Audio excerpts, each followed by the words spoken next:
WA's ambulance provider has been accused of holding the state government to ransom by threatening to walk away from the service if it doesn't get a large increase in funding.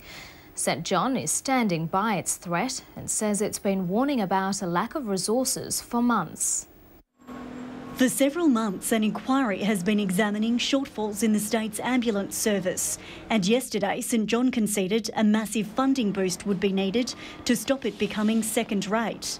It threatened to walk away from running the service if it didn't get an extra $60 million within 4 years.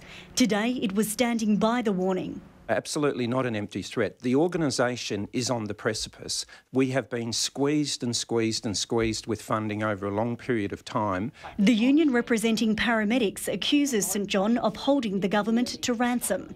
They're saying, well, you know, if you don't give us $60 million extra, we're going to take our bat and ball and go home. St John's threat came after an independent inquiry found major inadequacies in the service. The review was sparked after the ABC's Four Corners program revealed 4 cases in which people died after a slow response by ambulance crews. But St John denies that's the reason it's pleaded for extra funding, saying it's been asking since February. We can't provide a first-class service if we don't get the funding in the future.